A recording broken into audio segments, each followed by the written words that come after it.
This leak is particularly significant because under international law, what we see in the video, acts such as sexual offenses, torture and inhumane treatment of detainees amount to war crimes if put in place within the context of a military occupation like the one which has been ongoing in Gaza since 1967. Political leaders are particularly concerned because it destroys entirely the false narrative of the most moral army, as they used to label it. Looking at the statements of Israeli political leaders, in particular Israeli politicians, there is indignation for the fact that there has been a leak, but not for the contacts, the criminal offenses that clearly stem from this video.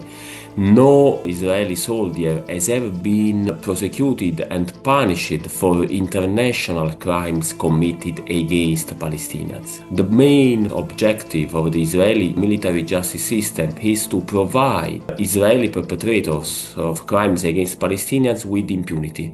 This is clearly documented in a long list of international reports, in particular of reports of UN independent commissions of inquiry, which have exactly got to the conclusion that the aim of the Israeli justice system is to shield the perpetrators, not to provide victims with justice. We can also assume that it will happen the same.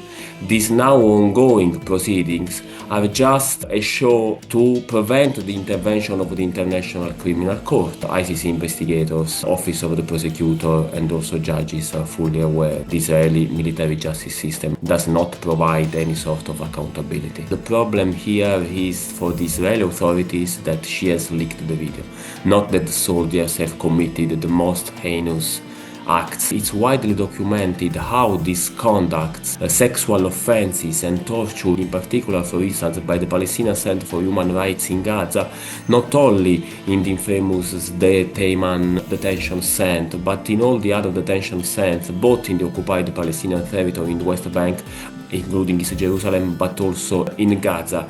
The resignations and then the possibility of a criminal proceedings against her clearly say that here the crime has been convicted by someone who at least for once has tried to show the truth of what was happening in the detention center, not the criminal offenses themselves. These conducts that we see in the video clearly amount to war crimes.